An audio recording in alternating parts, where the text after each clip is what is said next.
Bad cars are not just transportation failures. They are rolling evidence of what happens when Detroit confuses ambition with panic and cost-cutting with engineering. Because the worst cars in United States history were rarely bad ideas from the start. A fuel-saving compact? Smart. A futuristic safety car? Noble. A new kind of affordable family vehicle? Perfectly reasonable. Then someone approved weak engines, bizarre styling, fragile parts, rushed production, or quality control so bad the dealership became a second home. This countdown runs from number 10 to number 1, through ugly design, dangerous decisions, sales disasters, recalls, lawsuits, and nameplates that never fully recovered. Some of these cars embarrassed companies. Some became punchlines. One near the top helped poison an entire corporate strategy. So buckle up. These are the good ideas that got murdered in the factory, the showroom, and sometimes right there in the owner's driveway. Coming in at the bottom of the list is the 1982 Cadillac Cimarron, a Chevrolet Cavalier in a tuxedo it clearly rented. Cadillac built this thing because the luxury market was changing fast. Buyers were looking at compact European sedans from BMW and Mercedes-Benz,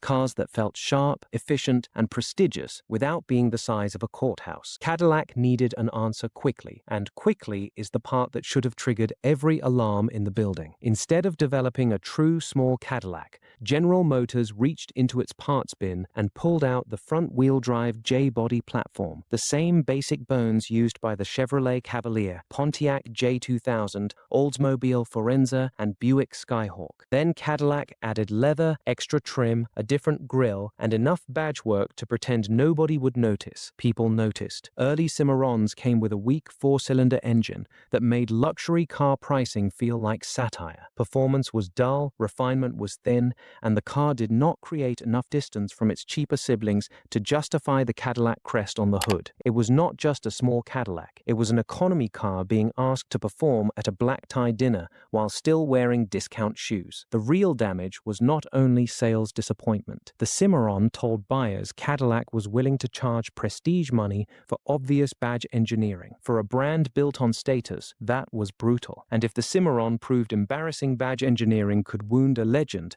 the next car proved that weird styling could be even harder to forgive. The 2001 Pontiac Aztek looked like a minivan, a hiking boot, and a vacuum cleaner had an argument, and nobody won. The cruel part is that the idea underneath was not stupid. Pontiac was trying to build a lifestyle crossover before crossovers took over every school parking lot in America. The Aztek had a roomy interior, flexible cargo space, available all-wheel drive, a sliding rear cargo tray, and even camping accessories like a tent package that turned it into a weekend adventure machine. On paper, that sounds like a prediction. On the road, it looked like a warning. The problem was the body. The Aztek arrived covered in gray plastic cladding, with a nose that seemed to be designed during a power outage, and proportions that made it look tall, heavy, and confused from every angle. It was supposed to say active, youthful, and outdoorsy. Instead, it said corporate committee with access to modeling clay. Pontiac also had the wrong badge for the mission. This was the brand that had spent decades selling excitement, performance, and attitude. Then it rolled out a chunky family utility vehicle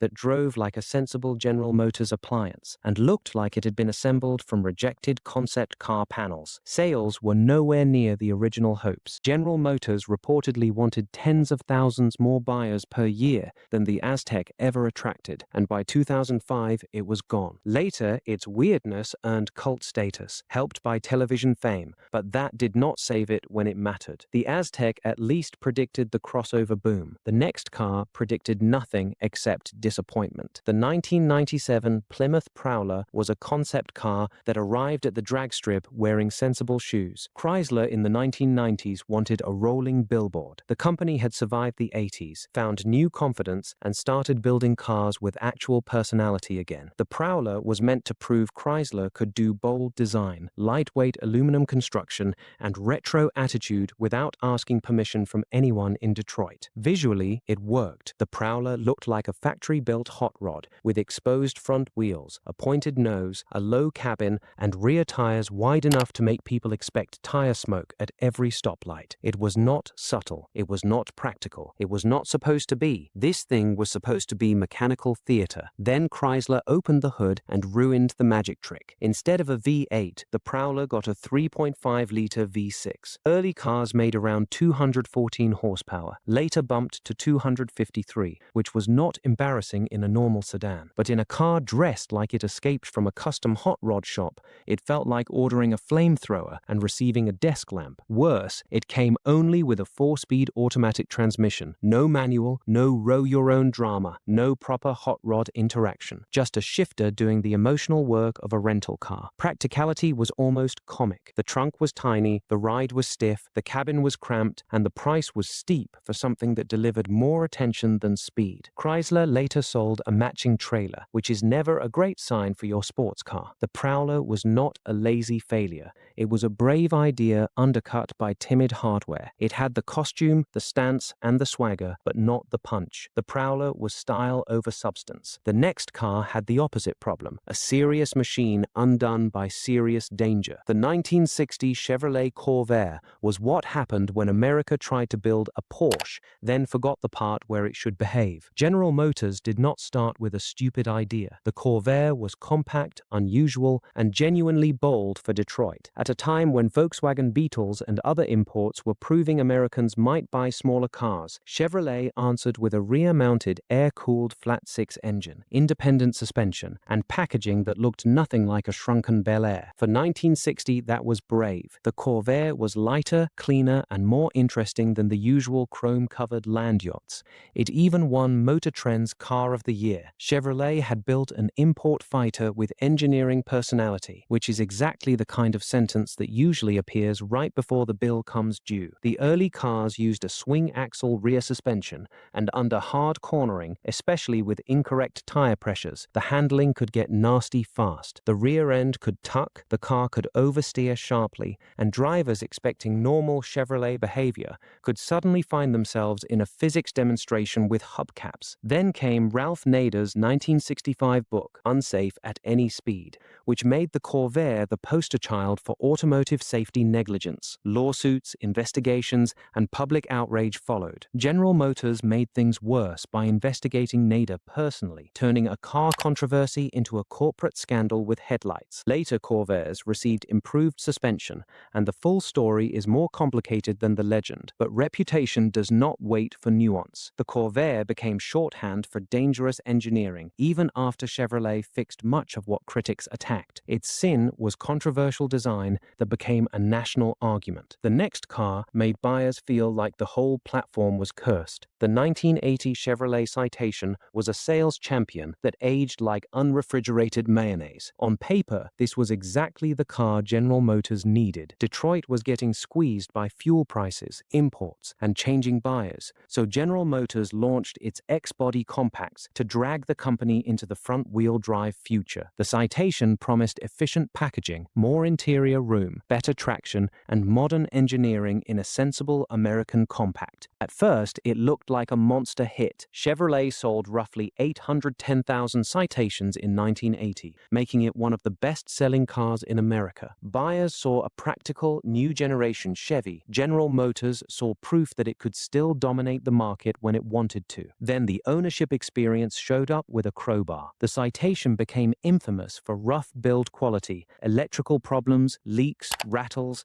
and mechanical headaches that made new car smell feel like a warning label. The biggest stain came from complaints about rear brake lockup, where the back wheels could seize under braking and make the car unstable. That is not a quirky flaw. That is the car auditioning for a courtroom exhibit. Recalls followed. Safety complaints piled up. The United States Justice Department eventually sued General Motors, accusing the company of knowingly selling cars with defective brakes. General Motors denied wrongdoing, but the damage was done. The Citation went from futuristic compact to public trust bonfire in record time. The real tragedy is that the basic idea was right. Front-wheel drive, smart packaging, and smaller American cars were the future. The Citation proved a huge launch can still rot from underneath. literally in the case of the next car. The 1971 Chevrolet Vega was Motor Trend's Car of the Year, which is impressive because it later became Rust Belt compost with a warranty booklet in the glove box. General Motors built the Vega because the small car invasion was no longer a rumor. Volkswagen had made the Beetle a household appliance. Toyota and Datsun were proving that cheap did not have to mean miserable, and American buyers wanted smaller cars that did not drink fuel like a damaged tanker. Chevrolet needed a modern subcompact fast, and the Vega was supposed to be the answer. The shape was clean, the marketing was confident, the mission made sense. Then General Motors handed buyers an engineering experiment disguised as transportation. The Vega's most infamous problem was its aluminum block four-cylinder engine, designed without traditional iron cylinder liners. That saved weight and looked clever on a spec sheet, but real owners got overheating, scored cylinder walls, oil burning, premature wear, and head gasket failures. A small economy car is supposed to be cheap to run, not a subscription service for machine shops. The body was not much better. Vegas became notorious for rust, especially in harsh winter states where road salt turned the sheet metal into a science demonstration. Some cars corroded so quickly that the term rust-proofing sounded like satire. Then came Lordstown, Ohio, where the Vega was built in a high-speed factory meant to revolutionize production. Instead, labor conflict, rushed assembly, and quality problems helped make the car feel unfinished before the payments were. The Vega was not a bad idea. It was a necessary idea executed with cost-cut confidence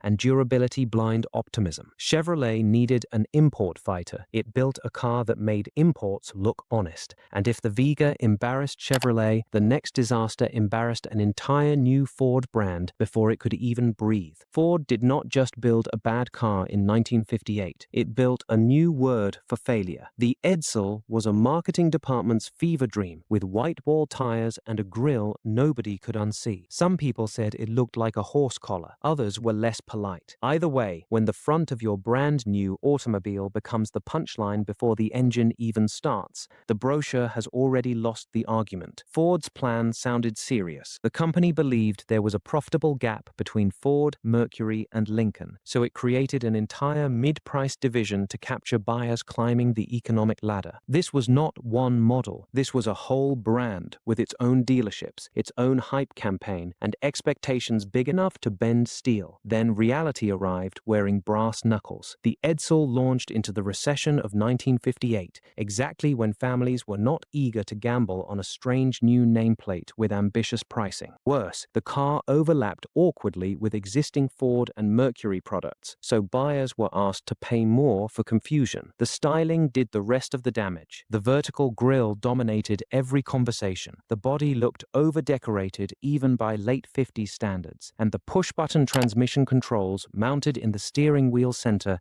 sounded futuristic until they felt like a gimmick. Ford wanted around 200,000 sales in the first year. It moved roughly 63,000. For a normal car, that would be ugly. For a brand launch backed by Ford's wallet, it was corporate faceplant theater. By the time the Edsel was killed, Ford had lost about $250 million, a staggering amount for the era. The Edsel became the classic warning label for overhype, bad timing, and executives inventing a market that customers never asked for. And if the Edsel was a sales disaster, the next car added a darker ingredient: fire. The Ford Pinto was a compact car that made rear-end collisions feel like a product liability seminar. Ford wanted this thing fast. In the early 1970s, small imports were eating Detroit's lunch, so Ford pushed for a subcompact that weighed under 2,000 pounds and cost around $2,000. That goal sounded simple: cheap, light, efficient, American. The problem was that the Pinto arrived with a fuel tank placement that would turn its legacy into a courtroom exhibit. The tank sat behind the rear axle, near bolts and hard metal edges that could puncture it in a crash. In rear-end impacts, the Pinto could leak fuel, and leaking fuel near sparks is not a design feature. It is a lawsuit with upholstery. The scandal became infamous because the argument was not just that Ford built a dangerous car, it was that Ford allegedly knew enough about the risk and moved too slowly because fixing it cost money. Mother Jones helped blow the story open with its investigation, and the Pinto became shorthand for cold corporate math, where human injury looked like a line item. Then Then came the Grimshaw case. In 1978, a California jury awarded massive damages after a Pinto crash left 13-year-old Richard Grimshaw severely burned and killed driver Lily Gray. The case cemented the Pinto as a symbol of negligence, even after the damages were later reduced. That same year, Ford recalled about 1.5 million Pintos and Mercury Bobcats for fuel system modifications. By then, the damage was bigger than a recall notice. The Pinto had put Ford's conscience on public trial, and the next car did not just embarrass one company. It attacked Detroit's reputation at the exact moment America needed to believe in it again. The late 1970s Oldsmobile diesel was the sound of fuel economy being strangled by bad engineering. After the oil crisis, American buyers wanted mileage, and General Motors wanted a fast answer. Diesel looked perfect on paper: better fuel economy, longer engine life, and a way to make big Detroit cars seem responsible without making them tiny. So Oldsmobile rolled out diesel versions of familiar cars like the Delta 88, 98, and Cutlass,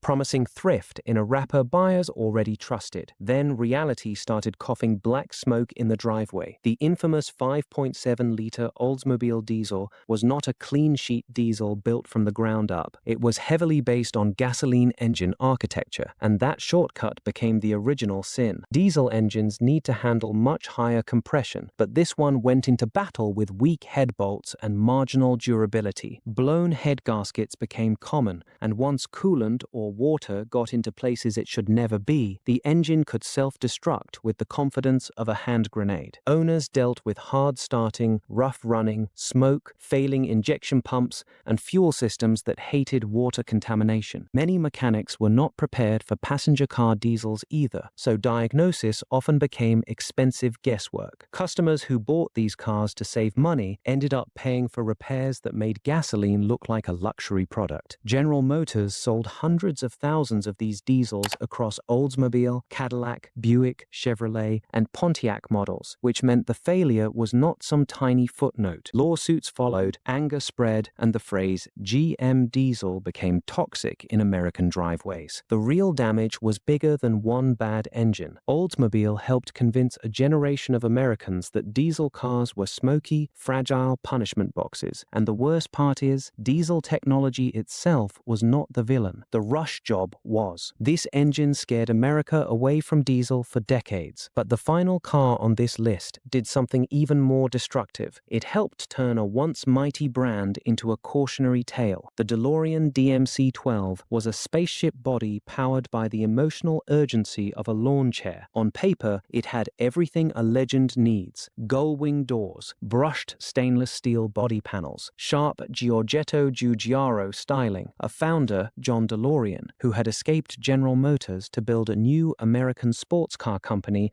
with movie star confidence and executive suite swagger. Then people drove it. Behind the seats sat a 2.85-liter PRV V6, an engine shared by Peugeot, Renault, and Volvo, and it produced about 130 horsepower in American trim. That meant this futuristic wedge looked ready to chase Ferraris, then accelerated like it was politely merging onto a retirement community access road. The price made the humiliation worse. Early DMC-12s cost around $25,000, serious money in 1981, yet performance landed closer to ordinary commuter cars than exotic sports cars. 0 to 60 took roughly 10 seconds, and early build quality was uneven, with electrical problems, ill-fitting panels, leaky doors, and the kind of finishing issues that make buyers question reality. Sales never matched the hype. The factory in Northern Ireland struggled, the company burned cash, and production lasted only a short run from 1981 to 1983. Then came financial chaos, John DeLorean's infamous legal scandal, and the collapse of DeLorean Motor Company itself. The DMC-12 later became a pop culture icon because of Back to the Future, but that fame arrived after the company was already dead. As a car, it was slow, expensive, and flawed. As a legacy killer, it was perfect, and that is why the stain stainless steel dream takes the top spot. Thanks for watching. Tell us in the comments which car deserved to be ranked worst. Like the video, subscribe, and hit the bell. Bad cars are never just bad cars. They are rolling evidence of bad timing, cheap engineering, boardroom panic, and design meetings that should have been stopped by security. The DeLorean earned the crown because its failure outlived the car itself. A dream factory collapsed, a brand died, and pop culture had to rescue the wreckage. Thanks for watching. Now tell us in the comments which disaster we spared, or which one we ranked too harshly. Like, subscribe, and hit the bell for more brutally honest automotive history.